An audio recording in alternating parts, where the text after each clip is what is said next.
नमस्कार। यूपी मिश्रा का इनसाइड झारखंड की ओर से मैं अपने आवाज़ से ही बोल रहा हूँ।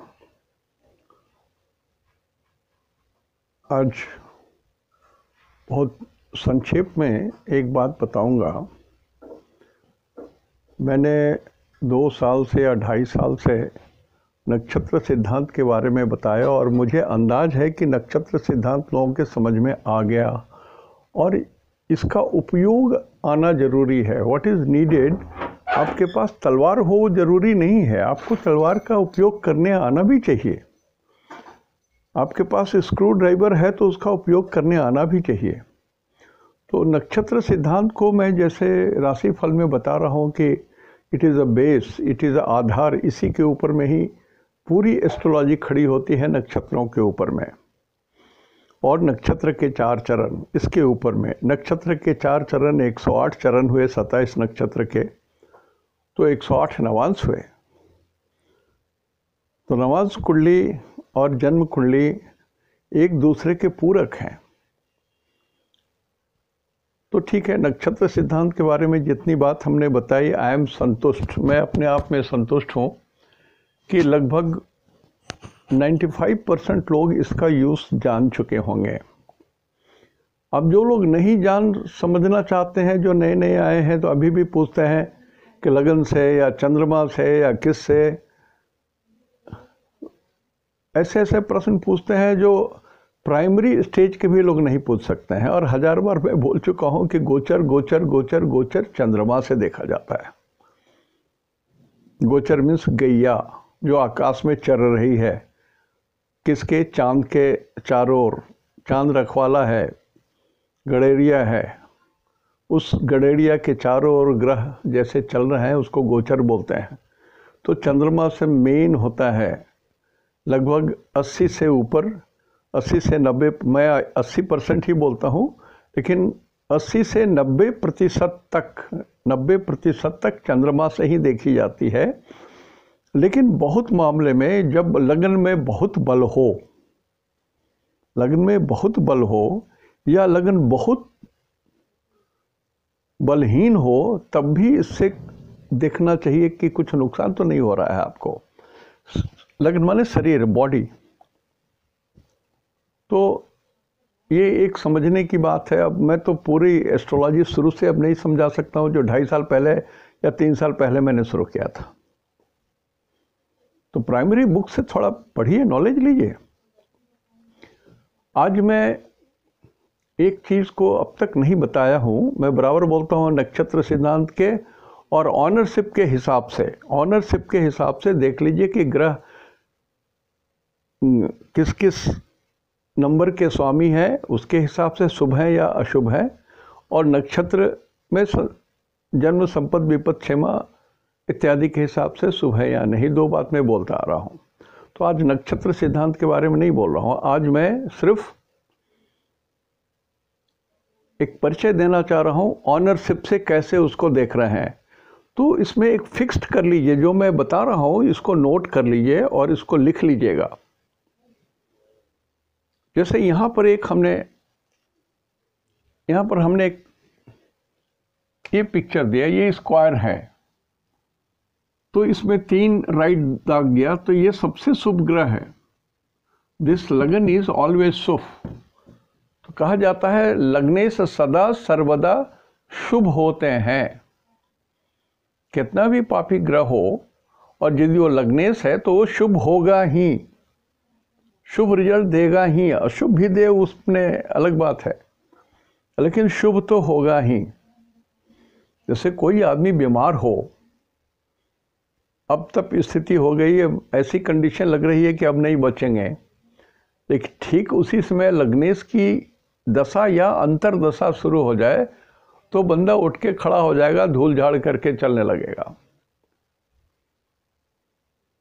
तो लग्नेश में हमने 3 दाग इसलिए दिया कि इट इज शुभ प्लैनेट। और सेकेंड हाउस में हमने एक राइट और एक क्रॉस मार्क भी दिया। तो सेकंड हाउस जो है ये मार्केस होता है, मार्केस होने के कारण हमने इसको क्रॉस दिया। और सेकंड हाउस जो है वो ज्ञान का भी घर है, स्कूली शिक्षा का घर है। अब शिक्षा का घर होने के कारण भी ये शुभ हो गया। सेकंड हाउस संपत्ति को बोलते हैं, उसके कारण ये शुभ नहीं हुआ। सेकंड हाउस बोली का कारण है, इसलिए ये शुभ है। लेकिन हम लोग 90% में ये सेकंड हाउस को अशुभ मानते हैं। थर्ड हाउस हमेशा अशुभ होते हैं, ये पक्का मान के चलिए। पर्सनैलिटी हाउस है, जो भी है, छोटे भाई का घर है, इत्यादि इत्यादि, थर्ड हाउस अशुभ होते हैं। फोर्थ हाउस शुभ होते हैं। फिफ्थ हाउस को त्रिकोण बोलते हैं, फिफ्थ हाउस को त्रिकोण बोलते हैं, ये शुभ होते हैं। कहीं कहीं ये शुभ होते हैं और कहीं कहीं ये बहुत शुभ हो जाते हैं। तो मैं सिर्फ शुभ की बात बोल रहा हूं कि ये शुभ है, पॉजिटिव तो जरूर है, निश्चिंत रहिए। सिक्स्थ हाउस का ऑनरशिप हमेशा खराब होता है,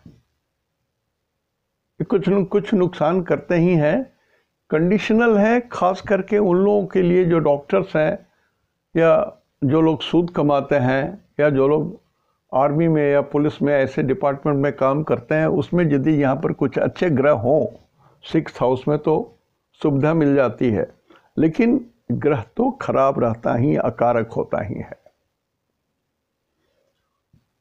seventh house is again a Marquez,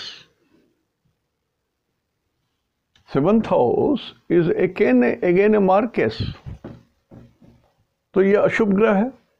seventh Lord यदि गुरु भी हैं तो महामार्केस हो जाते हैं। सेकंड लॉर्ड यदि गुरु हैं तब भी महामार्केस हो जाते हैं। सेवंथ हाउस गुरु हैं तब भी महामार्केस हो जाते हैं। कारण कि यदि एक साथ 5 ग्रह मार्केस क्वालिफाई कर जाता है तब गुरु कहते हैं कि ठीक है, हटो सब, पहला मार्केस मैं रहूंगा, I am going to harm him. इसलिए गुरु यदि मार्केस हो जाते हैं तो लगभग वो महामार्केस के श्रेणी में आ जाते हैं। और अष्टम भाव मृत्यु का घर है, इसलिए अशुभ है। ये त्रिकोण जो 9th हाउस का त्रिकोण है, ये सदा सर्वदा शुभ होता है। दिस इज ऑल राइट, इसमें शुभता रहती है। सिर्फ इसमें राहु और केतु आ जाते हैं तो इस घर का ऑनरशिप थोड़ा खराब हो जाता है। तो 10th हाउस शुभ होते हैं, इसलिए कि केंद्र हो गया, केंद्र के स्वामी ग्रह शुभ होते हैं। 10th के ज़्यादा शुभ होते हैं।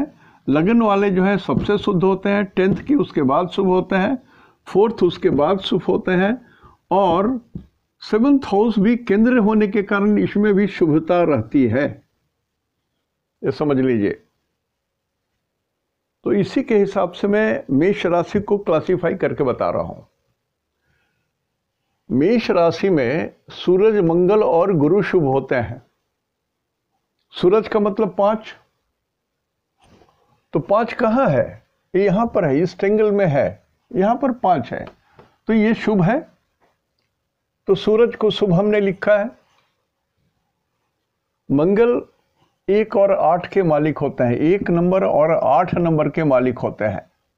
तो 1 नंबर ये लग्नेश हो गए, मंगल यहां पर लग्नेश हो गए। तो कहा कि लग्नेश सदा सर्वदा शुभ होते हैं। ये मार्केस, ये अष्टम भाव में होने के कारण मार्केस भी होते हैं, फिर भी ये शुभ होते हैं, बिकॉज ही रिप्रेजेंट्स दी लग्ना। और गुरु 9 और 12 के स्वामी होते हैं, तो इस ट्रेंगल के स्वामी हैं, और 12 12th हाउस के स्वामी हैं। तो 12th हाउस का कोई भी ग्रह हो, ऑनर हो, वो उस घर के नंबर का कोई रिजल्ट नहीं देता है। इस बात को खूब बढ़िया से समझ लीजिए। 12th Lord and 2nd Lord doesn't give, 12th house का रिजल्ट नहीं देते हैं, 2nd हाउस का रिजल्ट नहीं देखते हैं। लिख लीजिए इसको, वर्नाकुलर में लिख लीजिए। 12th लॉर्ड और 2nd लॉर्ड ना तो 12th लॉर्ड का रिजल्ट देते हैं ना 2nd हाउस का रिजल्ट देते हैं। जैसे यहां पर 12 नंबर है, तो इसका जो दूसरा नंबर जहां पर होगा उसी का रिजल्ट देंगे वो। 95 नहीं 99% वहीं का रिजल्ट देंगे। तो गुरु का तो 2 नंबर होता है, गुरु का मतलब हुआ 9 और 12, तो 12 का रिजल्ट नहीं देंगे ये, तो 9 का देंगे रिजल्ट। तो कुंडली में, इस कुंडली में गुरु सबसे श्रेष्ठ ग्रह हो गए, ये क्लासिफाई हमने किया। और शुक्र अशुभ है, इसको नोट करके रख लीजिएगा। मेष राशि में कौन अशुभ होते हैं, कौन शुभ होते हैं, नोट करके रख लीजिएगा तो आपको बहुत काम आएगा। शुक्र अशुभ, बुध अशुभ और शनि अशुभ।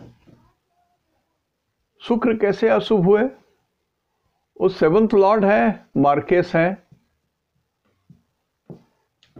मार्केश है, यहां देख रहे हैं काटा हूं मैं मार्केस और केंद्र होने के कारण। तो इसका दूसरा नंबर कहाँ है? ये भी मार्केस में आ गया। तो शुक्र का मतलब होता है, शुक्र का मतलब हुआ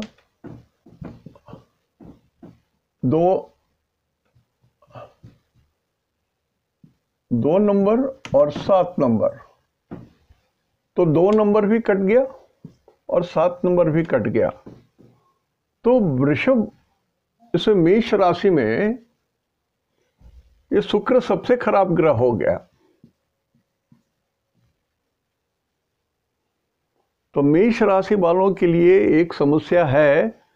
आप कुंडली देखिए, जैसे भी देखिए, आप नहीं भी देखिए, यदि वो कहता है कि मेरा मेष राशि है, या सॉरी मेष लगन है, यदि कहता है, तो आप मोटा मोटी एक धारणा बना लीजिए कि इस आदमी का जीवन, इसकी मैडम से संतुष्टि नहीं है, इसके जीवन में दाम्पत्य सुख की कमी है। कारण कि इसमें शुक्र 2 ग्रहों का मार्केस का गुण लेकर के बैठा रहता है। यद्यपि इस घर का वो रिजल्ट नहीं देगा शुक्र। मैंने कहा कि शुक्र यदि 2 नंबर में सेकंड हाउस में हो, सेकंड हाउस का लॉर्ड हो, तो सेकंड हाउस का रिजल्ट नहीं देगा। दूसरा नंबर जहां पर है, ये 7 नंबर शुक्र का है, तो रिजल्ट इसका देगा। तो इसका रिजल्ट देने का मतलब है कि वो मार्केस हो जाएगा, बहुत बड़ा मार्केस है। यहां भी मार्केस होता है, यहां से भागा तो यहां का रिजल्ट देगा, तो ये भी मार्केस ही है। तो बिना कुंडली देखे भी आप कुछ अंदाज बोल सकते हैं कि मेष लगन है, तो इसको तो मार्केस वाली स्थिति बनी हुई है। शुक्र तो खराब है, धरती पर कोई औरत इसके लिए बनी ही नहीं, चाहे मम्मी हो, चाहे बीबी हो, चाहे बहन हो, या कोई भी हो फीमेल से, तो उसको बराबर नुकसान होगा। यदि इसके बॉस यदि फीमेल है तो इसकी तो जिंदगी नरक हो गई। और यदि इसके आंख गंदे हैं, यदि, मैंने बिना कुंडली देखे की बात बोल रहा हूं, यदि इसके आंख गंदे हैं पर स्त्री को ये लोलुप नजर से देखता है, तो ये पक्का जान लीजिए कि वो जेल जाएगा, उसका पतन होगा ही, ये सत्य है। और पिटाई खाएगा, मारपीट खाएगा, वो तो अलग से बोनस में है उसको। तो शुक्र is very bad planet for Mars. अब इसको एक सादा पन्ने में इसको बना के रख लीजिए। मेष, वृषभ, मिथुन, 12। मैं आज 3 बता देता हूँ, 3 लग्न के बारे में बता देता हूँ, उसके बाकी धीरे धीरे फिर आपको बताऊँ। कारण कि इसको नोट करके रख लीजिएगा तो आपका बेनिफिट क्या होगा कि जो मैं बोलता हूँ कि राशि से देख लीजिए शुभ है कि नहीं, फिर बोलता हूँ कि नक्षत्र सिद्धांत से शुभ है कि नहीं, दोनों से शुभ है तो बहुत बढ़िया रिजल्ट देंगे। दशाफल में या गोचर में ये अच्छे रिजल्ट देंगे। तो ये जानना बहुत ज़रूरी है, जिस 9 गोटी से आप खेल रहे हैं वो गोटी कितना अनुकूल है आपका। मैं एकदम साधारण भाषा में इसलिए बोलना चाहता हूँ कि हर कोई समझ सके, पांडित्य की भाषा में यूज़ नहीं करता, एकदम सरल भाषा में बोल रहा हूँ।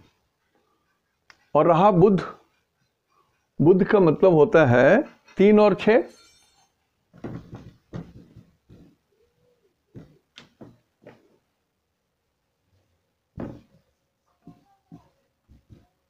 बुध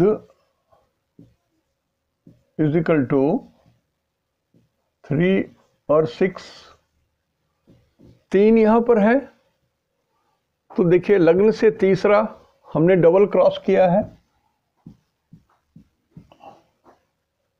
और छठा 6th हाउस में है, ये भी डबल क्रॉस किया हूं। सो बुध तो एकदम खराब ग्रह हो गए। सही माने में कि बुध की यदि मंगल में जो लोग हैं, वो बुध की दशा यदि आएगी या अंतरदशा आएगी तो आदमी परेशान रहेगा, एकदम पक्का समझ लो, परेशान रहेगा, हैरान रहेगा। वो यदि किसी को झगड़ा कर लेता है तो गया काम से वो।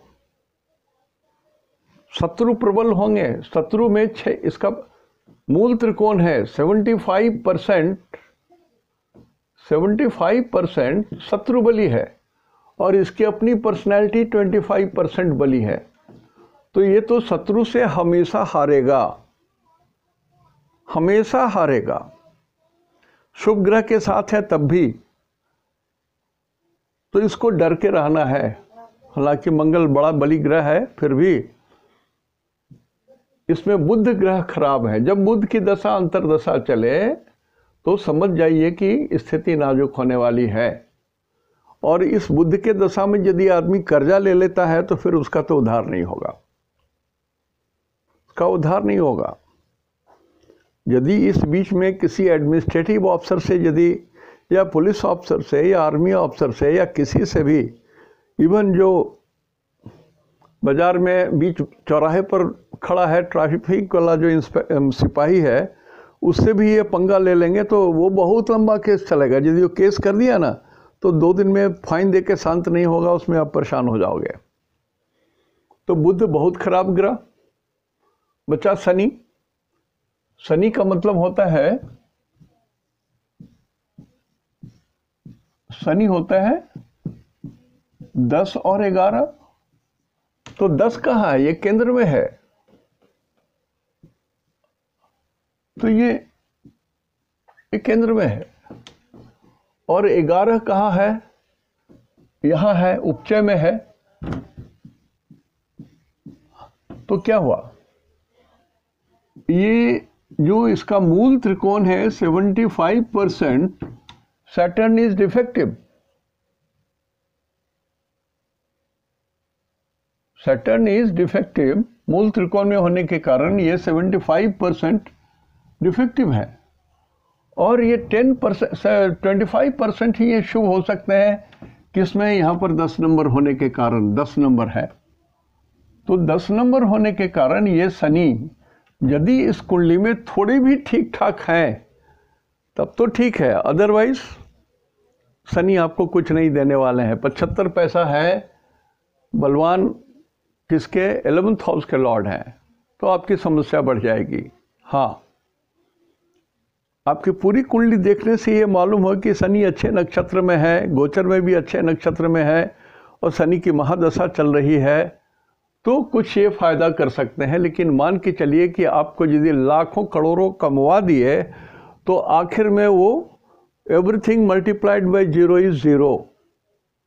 तो शनि के दशा में जब धन आए मेष राशि वाले, मेष लगन वाले, तो सावधान हो जाइए, उसको कैसे संचित किया जाए ये ध्यान रखिएगा।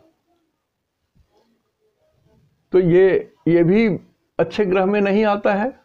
शनि का मतलब होता है lower class of people, lower caste of people, अशिक्षित लोग। ऐसे लोगों से आपको झंझट होगा।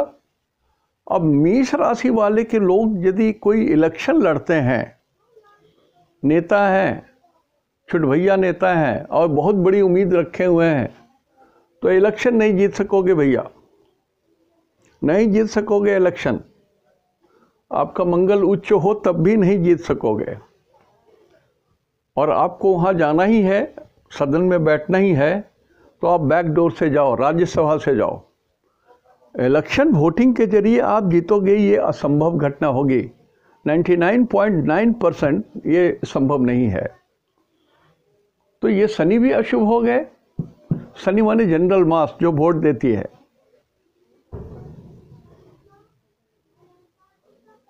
तो तो ये स्थिति है। ये 3 ग्रह अशुभ है, 3 ग्रह शुभ है, 3 3 6, और एक चंद्रमा। चंद्रमा न्यूट्रल है, चौथे घर के स्वामी है चंद्रमा। यहाँ एक जगह हमने लिखा है 4। अब चंद्रमा में क्या है कि ये 15 दिन तक, माने सूरज से या अमावस्या के 6 दिन पहले और 6 दिन बाद 12 दिन तक तो ये अशुभ ही रहते हैं, जले हुए रहते हैं। 30 दिन में 12 दिन ये जले हुए रहते हैं। और यदि गोचर का कोई ग्रह इनके ऊपर में आ गया अशुभ ग्रह, तो वो दिन भी खराब रहेगा। अष्टक वर्ग में कोई बलहीन राशि है तो वहाँ भी खराब ही रहेगा। तो इसको न्यूट्रल माना गया है, ना पॉजिटिव ना निगेटिव। जिसके साथ रहेंगे उसका रिजल्ट देंगे। अच्छी स्थिति में है तो अच्छा रिजल्ट दे देंगे। ऐसे इसको तटस्थ कहा गया है, न्यूट्रल। हिंदी में तटस्थ बोलेंगे।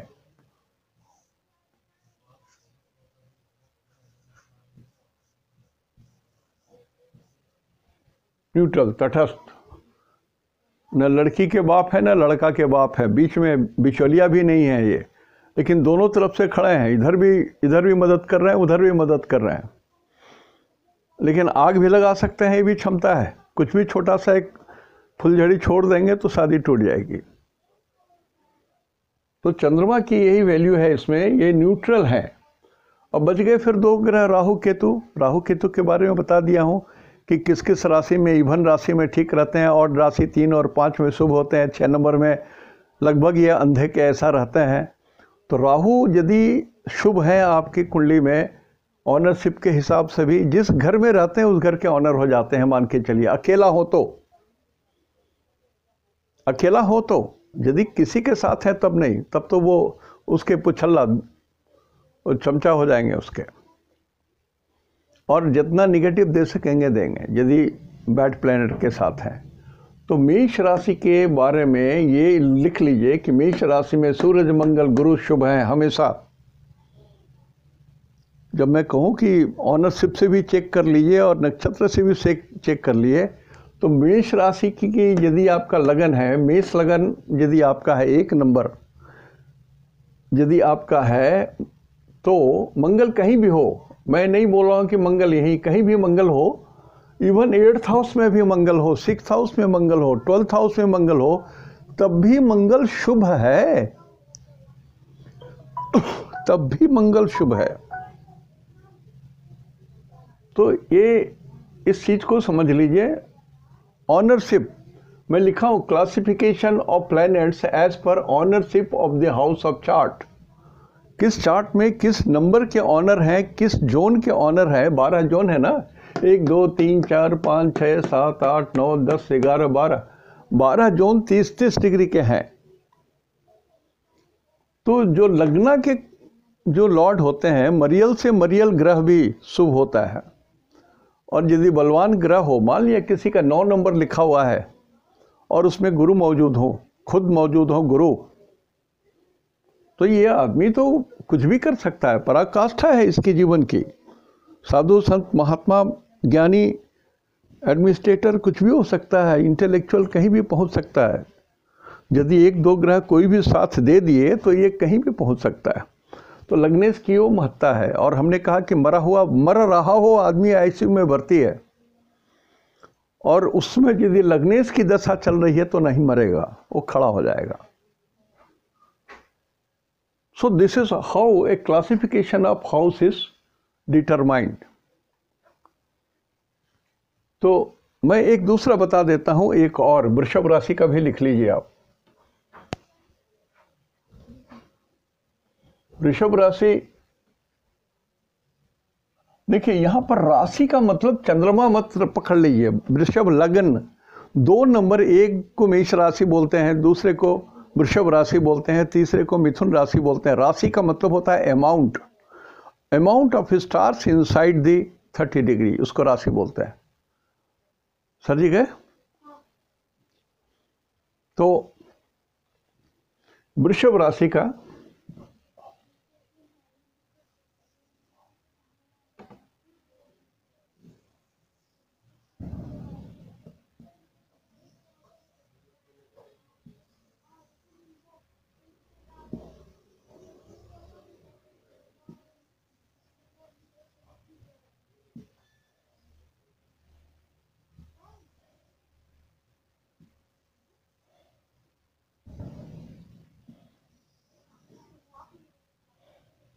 अब यहाँ 2 लिखूंगा, ये लग्न है।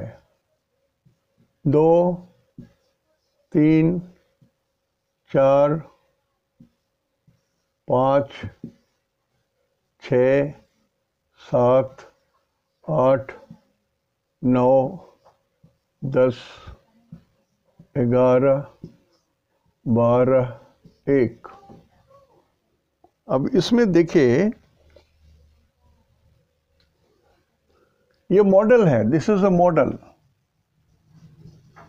इसको मॉडल चार्ट।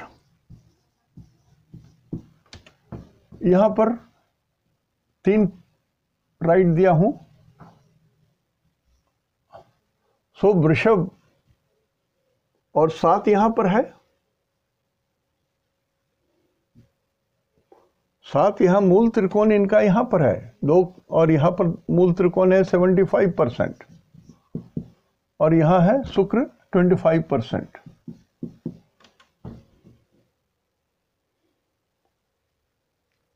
तो लग्नेश यहां पर शुभ जरूर होंगे, मतलब मृत्यु से बचाएंगे, ये तो सत्य है, ये पॉइंट सत्य है शुक्र का, ये मृत्यु से बचाएंगे, संकट से बचाएंगे। लेकिन यहां भी वही स्थिति रहेगी, औरतों से कष्ट, फीमेल से कष्ट, जैसा हमने मेष राशि के लिए कहा। लेकिन यहां ये दाम्पत्य सुख छोड़ करके औरतों से कष्ट। यदि मान लिया आपका डॉक्टर कोई लेडी है, आपको कोई रोग हो गया है, आप चिकित्सा करा रहे हैं, वो लेडी डॉक्टर है आपका, वो ऑपरेशन कर रही है, तो खैर मनाइए यदि बचे जाते हैं तो, नहीं तो केस तो बिगड़ेगा ही, केस तो बिगड़ेगा ही, ये पक्की बात। क्योंकि 75% ये शुक्र लग्नेश होने के बाद इसकी शुभता बरकरार रहेगी। एडिशनल क्वालिटी इसका जो यहाँ रोग का है, इस हमने मार्क दिया ना, यहाँ पर दो मार्क किया है यहाँ पर, तो ये बुरे रिजल्ट भी देंगे, तो ये शुभ नहीं हुए। लग्नेश होने के बाद भी यहाँ पर इनको शुभ नहीं बोलेंगे। जुडिशियस ब्रेन अप्लाई कीजिए, हमेशा बोलता हूँ इसको मॉडल रखिए, लेकिन ध्यान रखिए कि आपको अपना तर्क भी यूटिलाइज करना है। एस्ट्रोलॉजी में तर्क की बहुत कीमत है, राइट तर्क की बहुत कीमत है। जैसे एक सज्जन है ना, बराबर व्यंग करते हैं, एस्ट्रोलॉजी इज अ फार्स, ये है वो है, इसमें आपकी गलती है, आपका एक भी प्रेडिक्शन ठीक नहीं होता है, गलत होता है, वो व्यंग करते हैं। तो ठीक उसी तरह से ये आपको जुडिशियस अप्लाई करना पड़ेगा अपना ब्रेन, कि हाँ यदि बीमार हो कोई आदमी और उसमें शुक्र की महादशा चले, लग्नेश की दशा चले, तो उठ के तो खड़ा हो जाएगा, भले कष्ट कुछ रह जाएगा। लेकिन यदि उसमें उसको किडनी में कोई प्रॉब्लम है, 7 नंबर किडनी को पेशाब के रास्ते को बोलते हैं, यदि किडनी में कुछ प्रॉब्लम है तो ऑपरेशन कराने के लिए उसको इतना देखना होगा कि जो लगन है वो बहुत बढ़िया होना चाहिए। टाइम मीन्स 2 आवर्स टाइम जो लगन होता है, ये हर दिन में 12 लगन उदित होते हैं, 12 दूनी 24, वो लगन बहुत बढ़िया है, ऑस्पिशियस है। उस लगन में ऑपरेशन होने से कोई नुकसान नहीं होने वाला है। तो मॉर्निंग में जो सूरज उदय के 24 मिनट पहले 24 मिनट बाद वो लगन, दोपहर को 24 मिनट पहले 24 मिनट बाद, ये 48 मिनट का टाइम, और संध्या काल को बहुत हम लोग कंसीडर नहीं करते हैं। इमरजेंसी में हो तो संध्या काल में 24 मिनट पहले 24 मिनट बाद में, यदि कोई अच्छा मुहूर्त ना मिले तो कम से कम इसको तो उपयोग कर लीजिए। अब बच्चा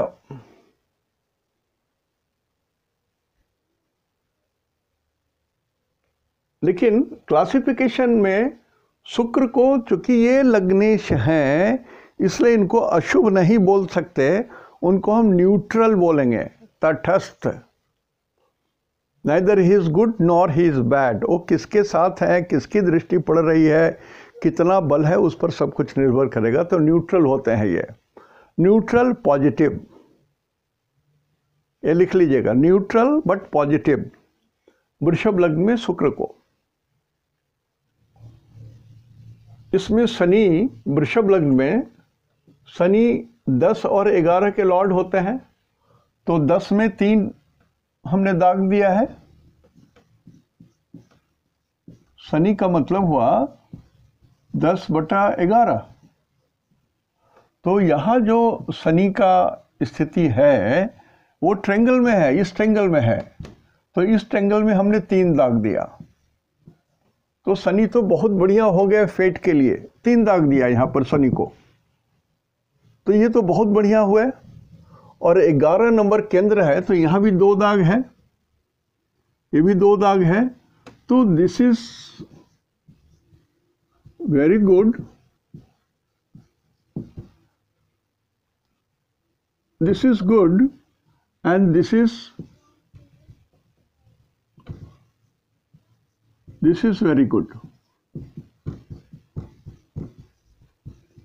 So Shani is auspicious, Shubh planet है। किसमें? वृषभ राशि में।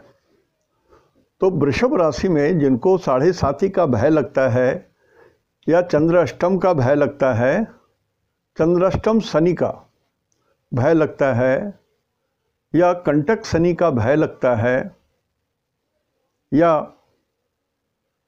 आपको और भी किसी तरह से शनि से भय लगता है, तो भयभीत मत होइए। Shani is a giver in your chart. वृषभ लग्न की बात बोल रहा हूँ।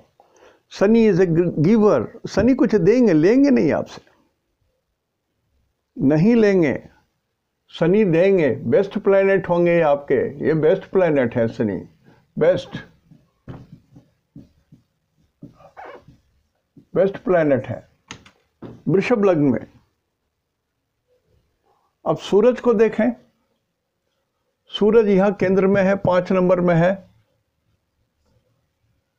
तो सूरज 5 नंबर में है, केंद्र में है, तो केंद्राधिपति हैं, केंद्र के मालिक हैं, और इनका एक ही नंबर होता है। सूरज को एक ही घर है, चंद्रमा को एक ही घर है। उन्होंने अपना जो दूसरा घर था डिस्ट्रीब्यूट कर दिया है, इनके पास नहीं है। अब चूंकि इस घर में है सूरज यहाँ पर, तो इसको राइट मार्क देंगे। लेकिन यहाँ पर सूरज में एक डिफेक्ट होता है। 4th house is a darkness, मध्य रात्रि है ये, this is night.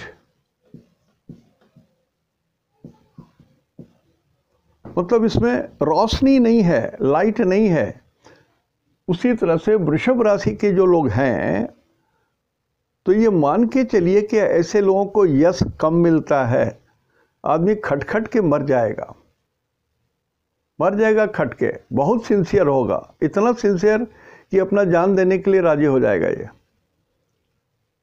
He will be loyal to his boss, he will be loyal to the organisation, लेकिन फिर भी उसको ड्यू रेस्पेक्ट नहीं मिलेगा, ड्यू ऑनर नहीं मिलेगा, उसको ड्यू फेम नहीं मिलेगा। लेकिन ये शुभ है, अशुभ नहीं है ये। तो सूरज शुभ है, हमने 2 दाग दिया है यहाँ पर, सूरज भी शुभ है। ये वृषभ की बात बोल रहा हूं मैं।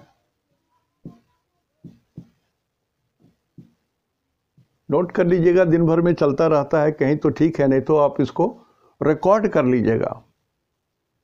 रिकॉर्ड कर सकते हैं, एक बड़ा सा कागज लीजिए, लिख लीजिए एक नज़र में आप। अच्छा, वृषभ लग्न, अरे यार इसमें तो शुक्र तो न्यूट्रल है, मंगल भी न्यूट्रल है, शनि बहुत बढ़िया है, सूरज बहुत बढ़िया है। शनि बढ़िया है मतलब आदमी खटखट के और अपना जीवन यापन तो बढ़िया से चला लेगा। और लोहे का काम करता है तो टॉप क्लास का है, ये यदि केबल का काम करता है तो टॉप क्लास का है, यदि ये सूते का काम करता है तो टॉप क्लास का है, यदि ये नाई है, ये इसके पास पार्लर है, हेयर्स का काम करता है तो भी बहुत टॉप क्लास पैसा कमाएगा, किसी और से ज़्यादा पैसा कमाएगा। ये बिना कुंडली को स्टडी किए हुए ही ये समझ सकते हैं आप कि ऐसी स्थिति हो सकती है इसको। और यदि आपको कुंडली में मिल गया कि शनि थोड़ा भी बढ़िया है तो 100% आप बोल सकते हैं कि मैं जो बोल रहा हूँ सत्य ही है। So this ownership classification of the planet by ownership is very essential, very essential। जैसे नक्षत्र सिद्धांत को मैंने इसलिए जोर दिया था कि नक्षत्र इज ABCD, तो A इज नक्षत्र, B इज ऑनरशिप। होता क्या है कि हर एस्ट्रोलॉजर 80 नहीं 95% एस्ट्रोलॉजर बी से शुरू करते हैं, ऑनरशिप से ही शुरू करते हैं, नक्षत्र सिद्धांत को ध्यान ही नहीं देते हैं। लेकिन मैं बोल रहा हूँ, मैं नक्षत्र सिद्धांत, ऑनरशिप, नवांशम, अष्टक वर्ग, दशमांशम, ये सारी चीज़ों को मैं देखता हूँ, तभी एक कुंडली के बारे में अपनी राय बनाता हूँ। उसके पहले राय नहीं बनाता। कारण ईश्वर की भाषा है, इसमें थोड़ा भी गेस वर्क नहीं चलता है। आप गेस वर्क करते हो तो आप फंस जाओगे। जैसे वो व्यक्ति बोलते हैं ना, हा हा हा हा हा, मिश्रा जी का तो एक भी रिजल्ट बढ़िया। भाई 29 तारीख के रात में युद्ध होते होते बचा। इसके पहले मैंने संघात चक्र देकर बताया कि ऐसी स्थिति भयंकर है, कुछ भी हो सकता है। डायरेक्शन दिया था, जो हमारे पड़ोसी हैं, जो हमारे छोटे भाई हैं, वो हमसे युद्ध करने के लिए तैयार हो जाएंगे, कुछ भी हो सकता है, भूकंप भी हो सकता है। तो कृपया आप देख लीजिए, 29 तारीख के रात में कुछ होने वाला था। आप यदि पेपर पढ़ते हैं तो आपको जानकारी होगी टीवी में। हाँ, आप क्रिटिसाइज करना चाहते हैं, स्वागत है। यदि क्रिटिसाइज नहीं करेंगे तो मैं अपने को राइट कैसे करूँगा? हमको तो मौका भी चाहिए ना। somebody should be there who can guide me। कुछ लोग हैं जो गाइड करते ही हैं, बहुत शालीनता से गाइड करते हैं। तो ये वृषभ राशि जब हो ना, वृषभ राशि का जब हो तो ये समझ लीजिए कि आपको मंगल, अब ये मंगल ये न्यूट्रल है, शुक्र न्यूट्रल, मंगल 1 and 8 होते हैं। मंगल का मतलब 1 and 8।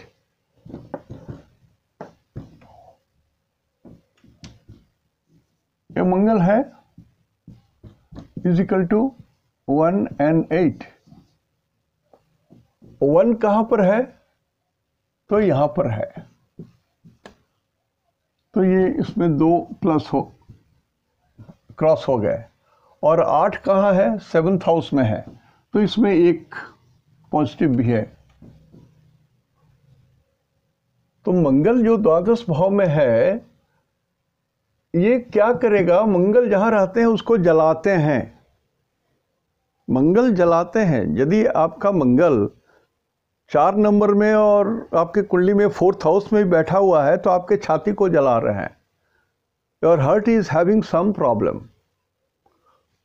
तो वृषभ राशि वालों को एक अंदाज कीजिए कि हो सकता है ऐसे व्यक्ति यदि खान पान ठीक नहीं करते हैं, आप उनके साथ 1-2 दिन रहेंगे तो उनके खाने पीने के अंदाज से आपको अंदाज लग जाएगा, रहन सहन के अंदाज लग जाएगा कि अरे भाई इस आदमी को तो हार्ट का प्रॉब्लम हो जाएगा। ये ध्यान नहीं दे रहा है अपना। किसको? वृषभ राशि को। बिना कुंडली देखे खाली यदि वो कहता है कि मैं लगन मेरा वृषभ है, तो इतना तो आप अंदाज कर ही सकते हो। तो ये ग्रह न्यूट्रल हो जाता है, मंगल इसमें न्यूट्रल हो जाता है। कारण कि इसको जब जलाएगा तो वो आदमी के खर्चे जल जाएंगे, आदमी माइजर हो जाएगा, कंजूस हो जाएगा, तो धन संचय कर लेगा। और उसके पास भूमि सुख, जमीन जायदाद मकान भूमि, ये भी सुख होगा जिसको वो बेच करके, खरीद फरोख्त करके वो डीलिंग कर सकता है। जमीन का, प्लॉट का, मकान का, वो भी करने का धंधा हो जाएगा उसको। लेकिन दुर्भाग्य से ये मार्केस भी है, मंगल मार्केस भी है।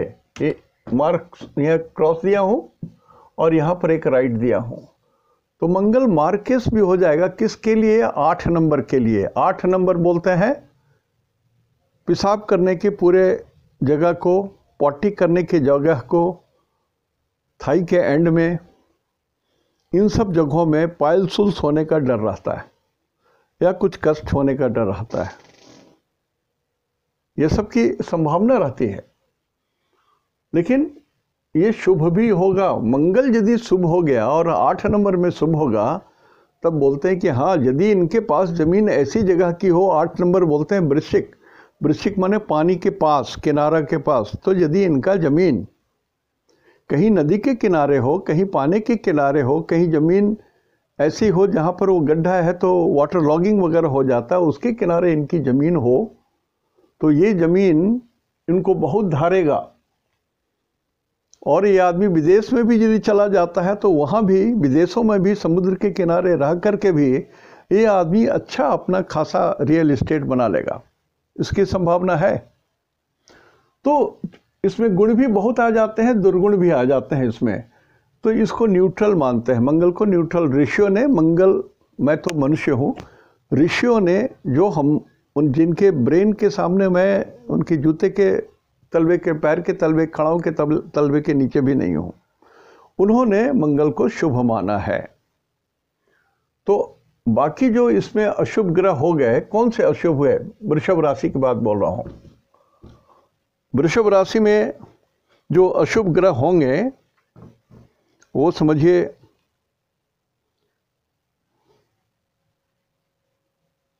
वृषभ राशि के अशुभ ग्रह नोट कर लीजिएगा कहीं पर डायरी में, हमेशा काम आएगा। इसमें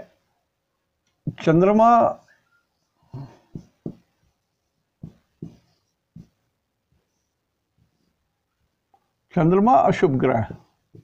क्यों? ये 3 नंबर में हमने 2 दाग दिया है ना, काटा है ना, ये उपचय स्थान है, तो चंद्रमा अशुभ है। चंद्रमा अशुभ है किसके लिए? वृषभ राशि वालों के लिए। Unless otherwise this moon is exalted, इस चंद्रमा में उच्चता हो, वृषभ राशि का चंद्रमा हो, और इस पर गुरु की शुभ दृष्टि पड़ती हो और शुक्र की भी शुभ दृष्टि पड़ती हो, जैन केन प्रकार न दृष्टि या युति और कैसे भी होता हो, तभी ये चंद्रमा शुभ रहेंगे, नहीं तो ये चंद्रमा इनको थोड़ा तंग करेंगे। मतलब क्या है कि ये चंद्रमा जो है इनको बहुत सोचने के लिए बाध्य कर देगा। ये आदमी बहुत सोचने वाला होगा, छोटी सी भी चीज़ होगी तो उसके प्रति इतना ये समर्पित हो जाएगा कि ये परेशान रहेगा। लेकिन ये चंद्रमा चूँकि सिर्फ उपचय के मालिक हैं, तो ये थोड़ा सा लॉस ऑफ पर्सनैलिटी को भी इंडिकेट करेगा। चंद्रमा लॉस ऑफ पर्सनैलिटी, चंद्रमा अशुभ है इसमें। और इसमें एक और ग्रह अशुभ होगा, कौन सा छूट गया? वृषभ राशि में एक और कोई ग्रह छोटा है ना, हम गुरु जुपिटर, हाँ ध्यान नहीं दिया। अब जुपिटर गुरु भी वृषभ राशि में अशुभ हैं। गुरु का मतलब होता है 9 और 12, तो 9 तो आ गए डेथ हाउस में, वृषभ राशि में 9 डेथ हाउस में आ गए, तो ये ट्रिपल क्रॉस किया हम, और 12 ये उपचय में आ गए, ये डबल क्रॉस हो गया। तो गुरु एकदम खराब ग्रह है किसमें? वृषभ राशि के लिए। वृषभ राशि के लिए गुरु एकदम खराब ग्रह है। तो जो मैं ये जो लिखा रहा हूँ ना, इसको काइंडली नोट कर लीजिए, नहीं तो होगा क्या कि अपने से आप लॉजिक, जैसे आप अपनी कुंडली देख रहे हैं तो उसमें लॉजिक थोड़ा सा पीछे रह जाता है, नहीं हमको ऐसा तो नहीं हो सकता है। बहुतों को हमने देखा है कि यदि मैं कहूँ कि आपके दाम्पत्य सुख में कमी है, तो बोलते हैं अरे मेरी पत्नी तो बस ऐसी है वैसी है, क्या बात करते हैं साहब, आपका ये प्रेडिक्शन तो हमको ठीक नहीं जंच रहा है। क्या ठीक है भाई, गलत हो सकता है, लेकिन जो बोलता हूँ उसको नोट कर ले। मैं सबको जब बोलता हूँ, चाहे विदेश के हो या कहीं को, मैं बोलता हूँ इसको रिकॉर्ड में लगा ले, कारण कि जब पढ़ोगे और पत्नी से जब झगड़ा होगा, झंझट होगा, परेशानी होगी, तब इसमें आपको मेरी याद आएगी और मैं क्या लिखा हूँ, क्या बोला हूँ, समझ लो।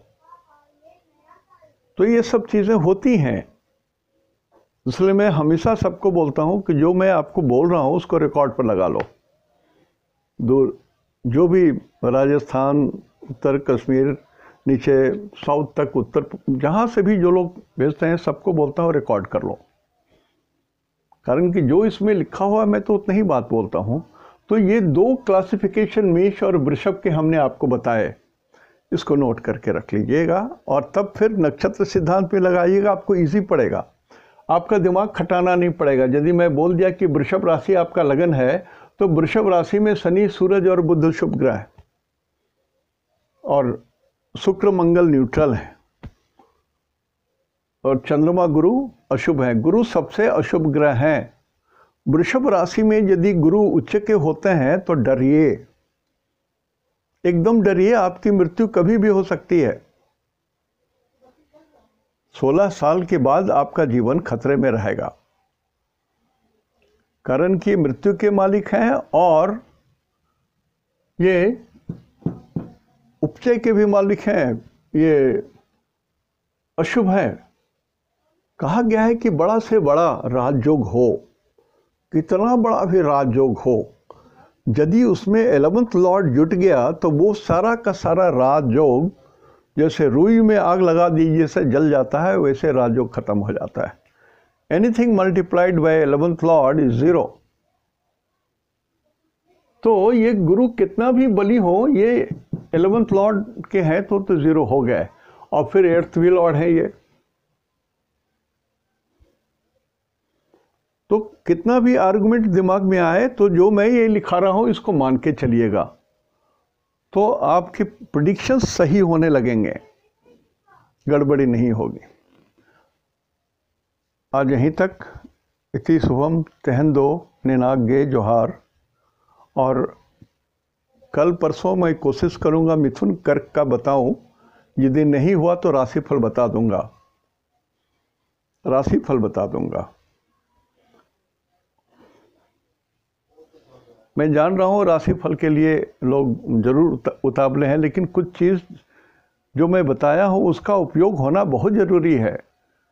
तो कुछ लोग हमारे साथ 3 साल 4 साल से मेरे साथ चल रहे हैं और वो सीख भी रहे हैं, और आपको डायरेक्ट खाली रिजल्ट ही चाहिए, तो हम तो आपको सिस्टम बता रहे हैं, सीख लीजिए, अपना रिजल्ट अपने आप बोल सकते हैं। या दूसरे चैनल में भी बहुत सारा रिजल्ट बोला जाता है, आप देख सकते हैं यदि आपको सुटेबल जचता है तो। लेकिन राशिफल आप क्यों नहीं अपने से जान सकेंगे, ये इस समझ में हमको नहीं आता। How it is that so such a simple thing, only go for the classification by star, by nakshatra, and you know this subject.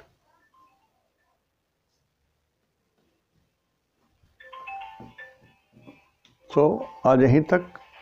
नमस्कार।